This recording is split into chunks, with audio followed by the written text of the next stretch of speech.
Bismillahirrahmanirrahim. Assalamu alaikum dear students. Myself Mohammad Usaid Rehan and you're watching Study with Usaid. Last time we have summarized the chapter of enzymes. Today we are going to start our unit number 10 of MDCAT called prokaryotes. तो बच्चों ये prokaryotes का chapter है ना, mainly जो इसमें से MCQs आएंगे वो इंफॉर्मेशन रिलेटेड ही होंगे। कुछ चीजें हैं जो फेडरल ने लिखी हैं, कुछ चीजें हैं जो पीटीबी ने ज्यादा लिखी हैं। ज्यादातर पीटीबी जो है इस चैप्टर के लिए सही कंसीडर की जाएगी क्योंकि जो उसकी मेजरमेंट्स हैं वो फेडरल से डिफरेंट है, साइज के लिहाज से भी और शेप के लिहाज से भी। ये है फेडरल ने एक आधी एग्जांपल ज्यादा दी होगी या एक आधा पॉइंट आगे एक्सप्लेन किया होगा, मगर पीटीबी ने इस चैप्टर को एक सही लिहाज से लिखा है। तो आपने ये चैप्टर पीटीबी से लाजमी पढ़ना है, चाहे आप पंजाब के स्टूडेंट हैं या फेडरल के स्टूडेंट हैं। So let's start our chapter unit number 10 prokaryotes. बच्चों जब ऑर्गेनिजम्स डिस्कवर हुए तो उनको दो मेन कैटेगरीज में डिवाइड किया गया, prokaryotes and eukaryotes. What are prokaryotes? Pro का मतलब होता है बिफोर और कैरियोट्स निकला है कैरी ऑन से। कैरी ऑन का मतलब है न्यूक्लियस। इसी तरह ही यूकैरियोट्स, यू का मतलब है ट्रू, कैरी ऑन का मतलब है न्यूक्लियस। यानी कि यूकैरियोट्स वो जिनके अंदर न्यूक्लियस पाया जाए और प्रोकैरियोट्स वो वाले ऑर्गेनिजम्स जो न्यूक्लियस से पहले वाले, जिनके अंदर न्यूक्लियस नहीं होगा, बिफोर न्यूक्लियस, न्यूक्लियस से पहले वाले जिनके अंदर न्यूक्लियस नहीं होगा। तो प्रोकैरियोट्स का मतलब है बिफोर न्यूक्लियस। सबसे पहले ये ऑर्गेनिजम्स एंटोनी वैन लीeuwenhoek एक साइंटिस्ट था जिसने बैक्टीरिया को डिस्कवर किया 1674 के अंदर। 1674 के अंदर बैक्टीरिया की डिस्कवरी के बाद इसका नाम एनिमल क्यूज रखा गया, इसको एनिमल क्यूज कहा गया।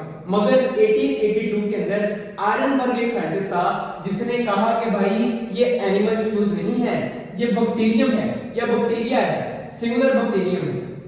प्लूरल बैक्टीरियम कहते हैं, सिंगुलर है बैक्टीरियम।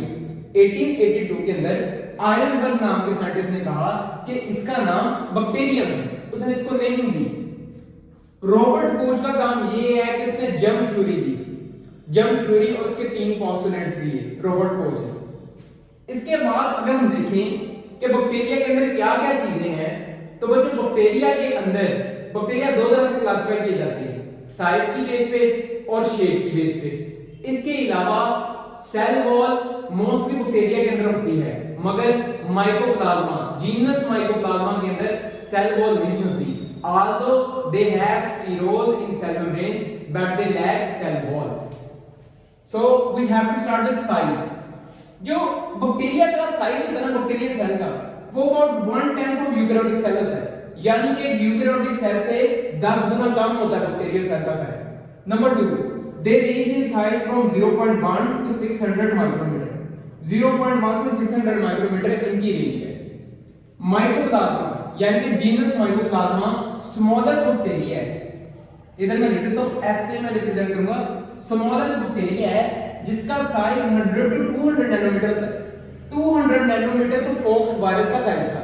यानी कि स्मॉलेस्ट बैक्टीरिया का साइज ऑलमोस्ट इक्वल है किसके, लार्जेस्ट वायरस के साइज के, 100 to 200 नैनोमीटर। एस्केरिशिया कोलाई जो बैक्टीरिया है उसकी जो विड्थ है वो 1.1 to 1.5 माइक्रोमीटर क्या है विड्थ, और जो इसकी लेंथ है या लंबाई है वो 2 to 6 माइक्रोमीटर लॉन्ग है, या इसकी ये लेंथ है। अब ये वाला जो पॉइंट है इसमें फेडरल ने लेंथ जो है वो आई थिंक 1.5 से 1.8 दी हुई है, मगर आपने पीटीबी वाली करनी है as you are from Punjab. जो फेडरल के हम फेडरल वालों को फॉलो करें। ये है पीटीबी की जो विड्थ और लेंथ दी हुई है। नंबर 2, स्पाइरोकीट जो है, स्पाइरोकीट ओकेजनली बाज़ औक़ात स्पाइरोकीट 500 माइक्रोमीटर की लेंथ तक पहुंच जाती है, यानी कि इतनी ज्यादा लंबाई 500 माइक्रोमीटर तक। स्टेफ्टोकोकाई और स्ट्रेप्टोकोकाई जो कि कोकस बैक्टीरिया हैं, इनका जो डायमीटर होता है ना, कोकस का बेसिकली डायमीटर होता है, एक स्फीयर है, उसकी लेंथ नहीं होती, उसका डायमीटर होता है। स्टेफ्टोकोकाई और स्ट्रेप्टोकोकाई का जो डायमीटर होता है वो अमूमन 0.75 to 1.25 माइक्रोमीटर तक होता है। एंड द लास्ट वन, बच्चों साइंसदानों ने रिसेंटली एक फिश देखी जिसका नाम था ब्राउन सर्जियन फिश, जिसका साइंटिफिक नेम था अकैंथरस निग्रोफस्कस। उस फिश के अंदर यानी कि अकैंथरस निग्रोफस्कस के अंदर एक बैक्टीरियम मिला जिसका नाम था इप्यूलोपिशियम फिशनसोनी। ये बैक्टीरियम का नाम है इप्यूलोपिशियम फिशनसोनी और फिश का नाम क्या है, अकैंथरस निग्रोफस्कस।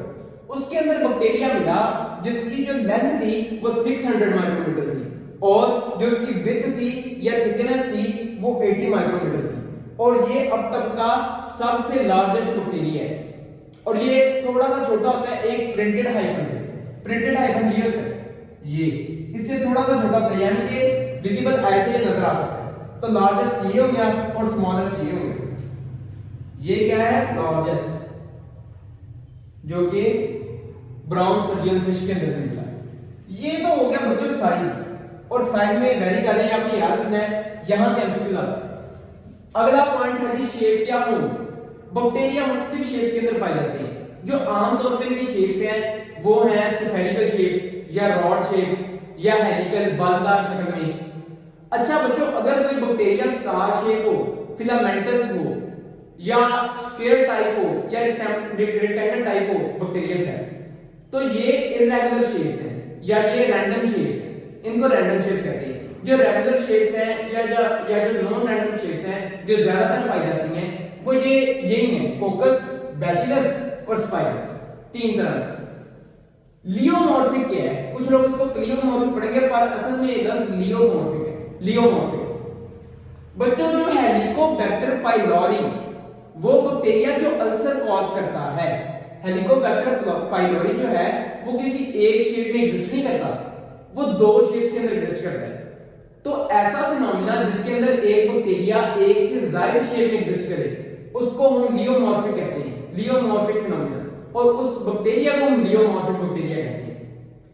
हेलिकोबैक्टर पाइलोरी जो है वो at a time helix shape के अंदर भी और स्फेरिकल शेप के अंदर भी, दोनों शेप्स के अंदर एग्जिस्ट करता है, इसलिए इसको लियोमॉर्फिक कहते हैं, which exists in a variety of shapes. Number 2 point, कोकस। कोकस क्या होते हैं? कोकस होते हैं स्फेरिकल बैक्टीरिया। ये मैंने एक सफेद बनाया हुआ, ये मोनोकोकस है या कोकाई कहते हैं इसको। ये होते हैं स्फेरिकल या ओवल शेप। डिप्लोकोकस का मतलब है टू कोकाई, दो कोकाई का मतलब है डिप्लोकोकस अगर वो सिंगल डायमेंशन में हो। मतलब के इसका मतलब क्या है, अगर मेरे पास ये एक कोकस ये दूसरा कोकस, ये सिंगल डायमेंशन में दो कोकस हो, इसको डिप्लोकोकस कहते हैं। स्ट्रेप्टोकोकस का मतलब होता है चेन कोकाई इन चेन, यानी कि कोकस की चेन हो सिंगल डायमेंशन में। ये चेन आ गई कोकस की, इसको मैं कहूंगा स्ट्रेप्टोकोकाई। ये चेन बहुत लंबी हो सकती है। स्ट्रेप्टोकोकस, कोकाई इन चेन और सिंगल डायमेंशनल हो। नंबर 3 टेट्रॉड। टेट्रॉड का मतलब है स्क्वायर ऑफ 4 कोकाई, 4 कोकाई का स्क्वायर, यानी कि 2 डायमेंशनल शेप है। कौन सी? टेट्राड। टेट्राड एक 2 डायमेंशनल शेप है जो कि अमूमन ऐसी होगी, ऐसी स्क्वायर ऑफ 4 कोकाई। दूसरी तरफ अगर हम सारसिना को देखें तो सारसिना क्यूब ऑफ 8 कोकाई है। वेरी वेरी इंपॉर्टेंट एमसीक्यू बच्चों, सारसिना के बारे में बहुत पूछता है। Sarcina is a cube of 8 cocci. MD CAT 2022 में भी सारसिना का उसने पूछा है कि क्यूब ऑफ 8 कोकाई कौन सा होता है? सारसिना। और सारसिना की जो अरेंजमेंट होती है वो 3 डायमेंशनल होती है, यानी कि 3D अरेंजमेंट में एग्जिस्ट करता है। टेट्रा 2D में और ये दोनों 1 डायमेंशनल। ये बात आपने याद रखनी। अगली चीज स्टेफ्लोकोकस। जब कोकस जो होते हैं वो रैंडम प्लेन्स में एग्जिस्ट करें या क्लस्टर में गुच्छे की शक्ल में एग्जिस्ट करें तो वो ग्रेप लाइक क्लस्टर बनाएंगे, जैसे अंगूरों का गुच्छा होता है, उसको हम कहते हैं स्टेफ्लोकोकस। यानी कि अंगूरों के गुच्छे का मतलब है कि ऐसे एक लाइन हो, फिर नीचे कोकस हो, उसके फिर नीचे कोकस हो, और ऐसे ही ये वाला तकरीबन अंगूरों की शेप गुच्छा, इसको हम स्टेफ्लोकोकस कहते हैं। ये ग्रेप लाइक क्लस्टर होता है और रैंडम अरेंजमेंट होती है इसमें कोकस की, इसलिए इसको कहते हैं ग्रेप लाइक क्लस्टर्स। कहीं से भी कोकस आ सकता है। और ये भी क्या है? एक 3 डायमेंशनल ही है जो कि रैंडमली अरेंज होता है। एग्जांपल अगर हम देखें कोकस की तो इसमें हमारे पास स्ट्रेप्टोकोकस निमोनिया जो कि 10th क्लास में पढ़ते हैं कि निमोनिया कॉज करता है, Streptococcus pneumonia. Number 2 staphylococcus aureus, और नंबर 3 इधर लिखा नहीं हुआ, नाइसीरिया मेनिंजिटाइटिस। मैं तो शॉर्ट सा लिख देता हूं, मेनिंजिटाइटिस, नाइसीरिया मेनिंजिटाइटिस, वो भी एक कोकस ही है। अगली चीज हम पढ़ते हैं कि बैसिलस क्या है। बैसिलस बच्चों एक रॉड शेप बैक्टीरिया है, रॉड शेप एक रॉड नुमा बैक्टीरिया है, ये बात आपने याद रखनी है। डिप्लोबैसिलस क्या है? पहली बात, जो डिप्लोबैसिलस होगा ना वो कभी भी ऐसे नहीं होगा, यानी कि दो बैसिलस एक दूसरे के ऊपर, ऐसे नहीं होता। डिप्लोबैसिलस इसको कहते हैं बच्चों, दो बैसिलस हो एक ही प्लेन में, वन डायमेंशनल प्लेन में दो बैसिलस हो, इनको हम डिप्लोबैसिलस कहते हैं। नंबर 2 स्ट्रेप्टोबैसिलस, स्ट्रेप्टो यानी कि चेन ऑफ बैसिलस, ये भी सिंगल डायमेंशनल ही होता है। स्ट्रेप्टोबैसिलस का मतलब क्या है? चेन ऑफ बैसिलस, यानी कि ये इधर चेन आ गई, चेन चल पड़ी आ गई, तो इसको हम स्ट्रेप्टोबैसिलस कहेंगे। नंबर 3 कोकोबैसिलस, बैसिलस बाज़ औक़ात स्फेरिकल तरीके की फॉर्म में भी एग्जिस्ट करता है, उसको कोकोबैसिलस कहते हैं। बच्चों कोकोबैसिलस हकीकतन एक रॉड शेप होता है दरमियान में से, मगर जब उसके एंड देखे जाएं तो वो स्फेरिकल होते हैं, वो दायरानुमा होते हैं, इसलिए इसको कोकोबैसिलस कहते हैं। इनकी एग्जांपल्स के अंदर हम देखेंगे तो एस्केरिशिया कोलाई, बैसिलस सबटिलस और स्यूडोमोनास पाए जाते हैं। ये था जी बैसिलस। स्पाइरल्स की बात करूं तो स्पाइरल्स बेसिकली हेलिकल स्ट्रक्चर होते हैं, हेलिकल या फिलामेंटस कह सकते हैं, धागे की तरह। इनमें तीन तरह की शेप्स एग्जिस्ट करती हैं। पहला है जी विब्रियो बेसिकली बच्चों कोमा शेप होती है, कोमा की तरह की शक्ल होती है। नंबर 2 है स्पाइरलम, स्पाइरलम का मतलब है thick rigid spiral, spirillum thick rigid spiral. Spirillum के एग्जांपल में है हमारे पास bacteria spirillum minus, spirillum minus bacteria spirillum की एग्जांपल है, जो कि थिक रिजिड स्पाइरल होता है। ये जो मैंने रेड कलर में थोड़ा सा थिक बनाया ना और रिजिड बनाया है, ये दर हकीकत एक स्पाइरलम है, जिसको हम स्पाइरलम माइनस कहते हैं। नंबर 3 पे स्पाइरोकीट, स्पाइरोकीट जो है वो थिन होता है, पतला होता है और फ्लेक्सिबल स्पाइरल होता है। बालदार पहली बात तो थिक होता है, पतला होगा, दूसरी बात फ्लेक्सिबल होगा, इसके अंदर फ्लेक्सिबिलिटी होगी। ये जो मैंने पतला सा थिन सा बनाया है ये हकीकतन एक स्पाइरोकीट है। अच्छा, विब्रियो की एग्जांपल में आता है विब्रियो कोलरा, और जो स्पाइरल की एग्जांपल में आएगा वो आएगा हाइफोमाइक्रोबियम। थर्ड नंबर पे ट्रिपोनिमा पैलिडम, ये क्या है? ये स्पाइरोकीट है जो कि साइफिलिस कॉज करता है। साइफिलिस क्या है? एक सेक्सुअली ट्रांसमिटेड डिजीज जो कि ट्रिपोनिमा पैलिडम कॉज करता है, और ये है स्पाइरोकीट। विब्रियो कोलरा विब्रियो है, और इसके अलावा स्पाइरलम की एग्जांपल में है स्पाइरलम माइनस। अच्छा बच्चों, ये तो होगी इनकी शेप्स। अगली चीज है कि स्ट्रक्चर क्या है, एक बैक्टीरियल सेल का स्ट्रक्चर क्या है। तो जो बैक्टीरियल सेल है उसके अंदर cell membrane, cytoplasm, ribosomes, chromatin bodies and mesosomes, these are essential structures या these structures are common, ये तमाम बैक्टीरिया के अंदर पाए जाते हैं। सेल वॉल मोस्टली के अंदर होगी, मगर माइकोप्लाज्मा ये वाले भाई साहब, इनके अंदर कोई सेल वॉल नहीं होती। माइकोप्लाज्मा के अंदर स्टीरोल्स की अमाउंट थोड़ी सी ज्यादा होगी सेल मेम्ब्रेन में, मगर इनके अंदर कोई सेल वॉल नहीं होगी। अच्छा बच्चों, स्टीरोल की एक बात कर रहा हूं, अगर आपसे पूछे कि कौन सा बैक्टीरिया जिसमें स्टीरोल होते हैं, तो तमाम बैक्टीरिया स्टीरोल लैक करते हैं, यानी कि किसी बैक्टीरिया के अंदर स्टीरोल नहीं होते सिवाय माइकोप्लाज्मा। माइकोप्लाज्मा के अंदर स्टीरोल होते हैं, इधर मैं लिख देता हूं। माइकोप्लाज्मा की जो मेम्ब्रेन होती है उसके अंदर स्टीरोल होते हैं, इसके अंदर सेल वॉल नहीं होती, ये भी बात याद रखनी। ये जहां सेक्शन मान लिया ना वहां एमसीक्यू है।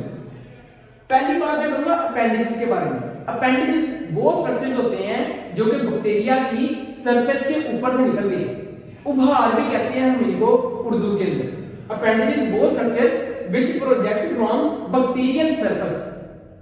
अपेंडिजेस के अंदर बच्चों बेसिकली हमारी बुक ने जो लिखा है वो दो तरह की अपेंडिजेस लिखी हैं। पहला है जी पिलाए या फिम्ब्रे, और नंबर 2 आर फ्लैजिला। पहले मैं बात करूंगा पिलाए या फिम्ब्रे के ऊपर। पिलाए या फिम्ब्रे ये थिक होते हैं, यानी कि मोटे होते हैं, थोड़े से शॉर्ट छोटा स्ट्रक्चर होगा, रिजिड होंगे, नॉन हेलिकल, ये बालदार नहीं होते, और हॉलो यानी कि ये बच्चों अंदर से खाली होते हैं, हॉलो होते हैं, non helical, rigid, short and thick. ये बात याद रखनी है क्योंकि बच्चे पिलाई और फ्लैजिला को कंफ्यूज कर देते हैं।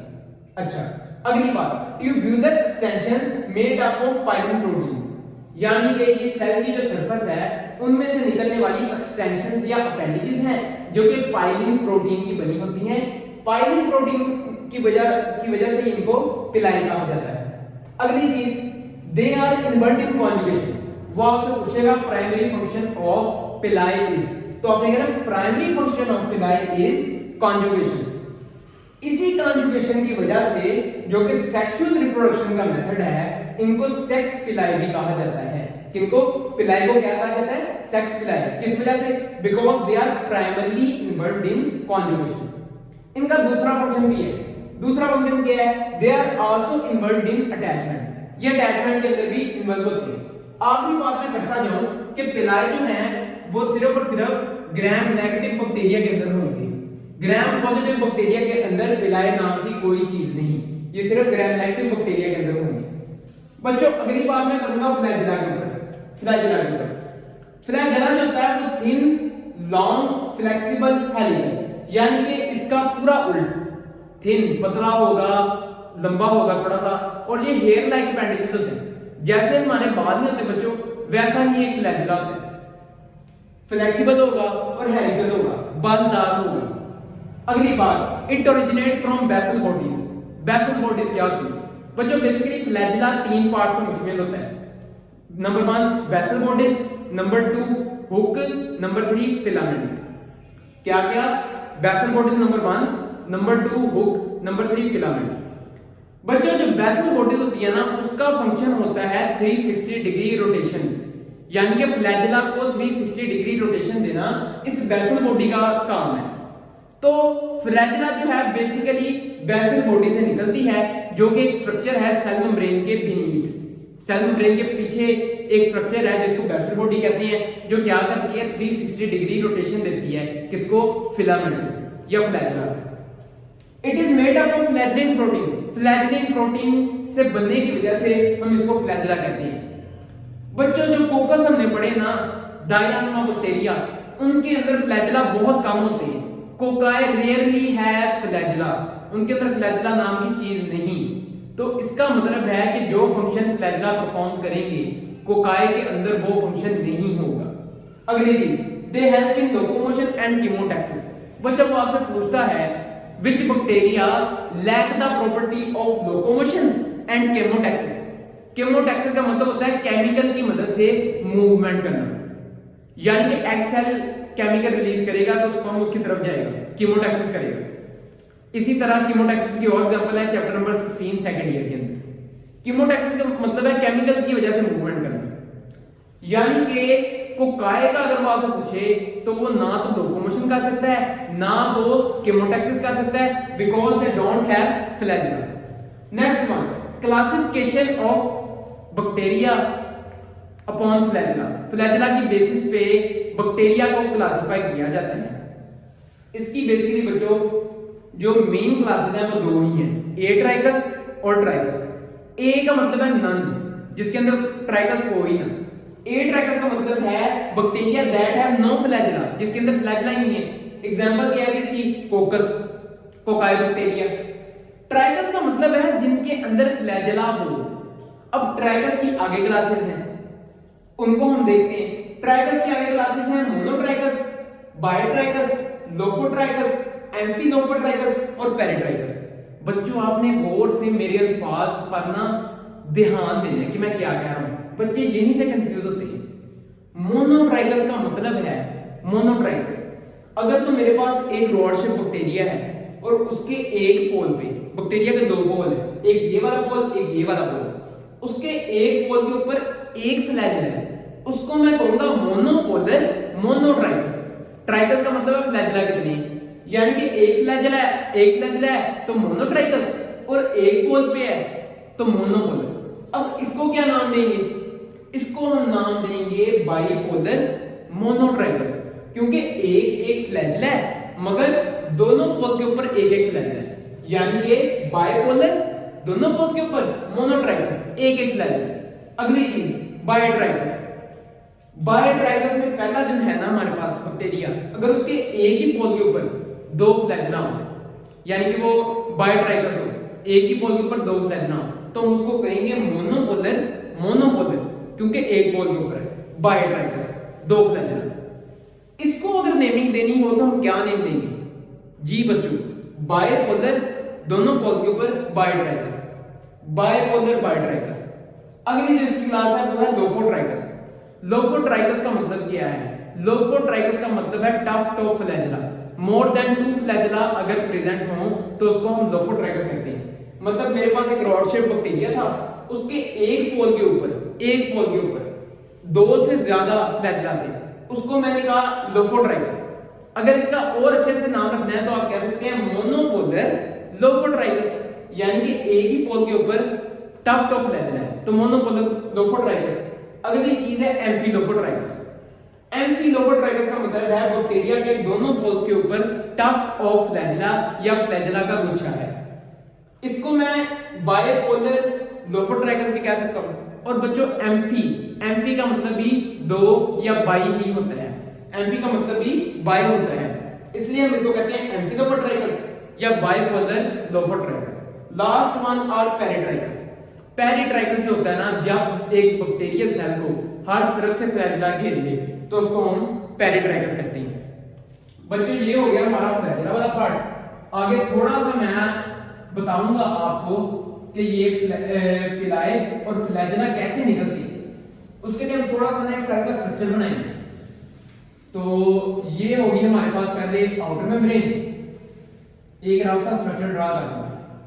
आउटर मेम्ब्रेन होगी मेरे पास, और उसके बाद ये आ गई मेरे पास मेम्ब्रेन, एक और मेम्ब्रेन आ गई, और ये लास्ट वन ये मेरे पास आ गई सेल मेम्ब्रेन आ गई।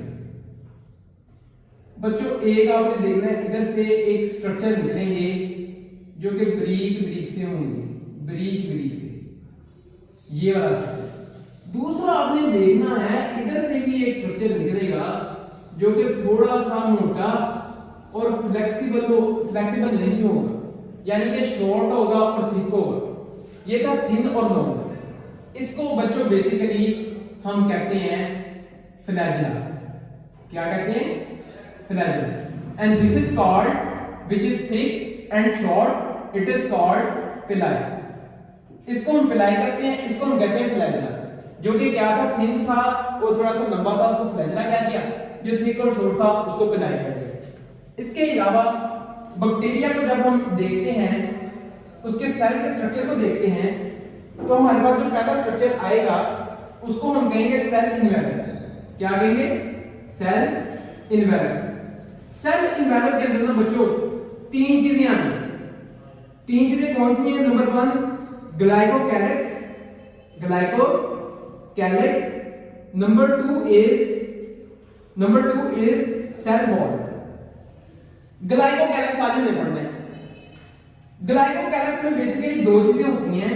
Number 1 is slime and number 2 is capsule.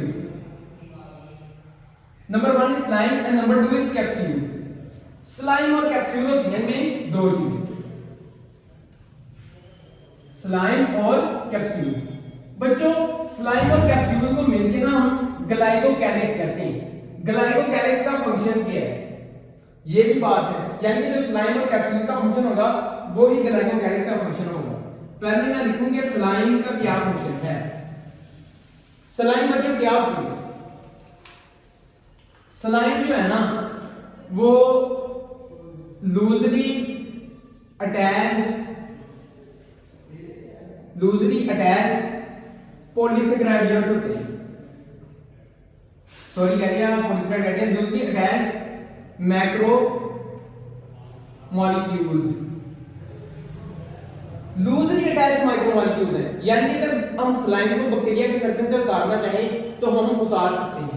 ये लूजली अटैच्ड मैक्रोमॉलिक्यूल्स की एक सरफेस है।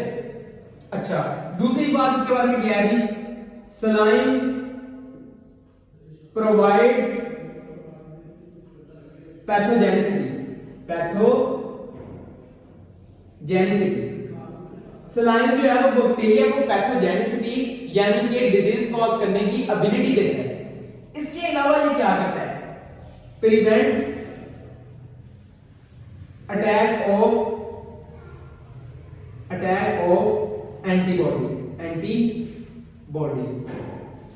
यही जो स्लाइम है ना, ये बैक्टीरिया के ऊपर एंटीबॉडीज के अटैक को रोकता है। यानी कि एक तो loosely attached soluble shield of macromolecules है ये स्लाइम, दूसरा ये पैथोजेनिसिटी प्रोवाइड करेगा बैक्टीरिया को, यानी कि डिजीज कॉज करने की ability. Number 3 they prevent attack of antibody, antibodies के अटैक को भी स्लाइम क्या करता है, रोकता है। अगली चीज है कि हमारे पास कैप्सूल, कैप्सूल कैप्सूल को अगर मैं देखूं तो ये क्या होता है, कैप्सूल टाइटली बाउंड होता है, पहली बात टाइटली बाउंड, और ये बना किस चीज का होता है बच्चों, ये polysaccharide units, polysaccharide units and sometime proteins का बना होता है, पॉलीसैकेराइड यूनिट्स और प्रोटीन्स का बना होता है और टाइटली बाउंड होता है, ये रिमूव नहीं हो सकता। और क्या करता है, ये स्टिकी कैरेक्टर्स देता है बैक्टीरिया की सरफेस को, sticky characters, it provides sticky characters to the surface of bacteria so that it can attach to other bacteria and other surfaces। ये स्टिकी कैरेक्टर प्रोवाइड करता है, पॉलीसैकेराइड यूनिट्स और proteins का बना होता है और टाइटली बाउंड होता है। बच्चों बाल काटना, एक बैक्टीरिया जो है ना वो दूसरे बैक्टीरिया के साथ जुड़ता है और इसी तरह bacteria colonies of encapsulated bacteria बना देती है, यानी कि मैं क्या कह रहा हूं, मैं कह रहा हूं colonies of encapsulated colonies of encapsulated bacteria, bacteria की कॉलोनी बांधी, बैक्टीरिया की कॉलोनी बांधी जो एक दूसरे के साथ अटैच है। इन कॉलोनीज को जो इनकैप्सुलेटेड हो, इनक्लोज्ड हो, इनको हम बायोफिल्म्स कहते हैं। क्या कहते हैं इनको हम, बायोफिल्म्स। अधीयर की वजह से, एक दूसरे के साथ जुड़ने की वजह से, अधीयर होने की वजह से बायोफिल्म बनी। जब कैप्सूल की मदद से बैक्टीरिया एक दूसरे के साथ मिलते गए तो हमारे पास बायोफिल्म बनी, जो कि क्या थे, कॉलोनीज ऑफ एनकैप्सुलेटेड बैक्टीरिया। बच्चों आज तक हमने कैप्सूल तक पढ़ा, नेक्स्ट टाइम हम सेल वॉल से शुरू करेंगे। अगले लेक्चर तक अल्लाह हाफिज़।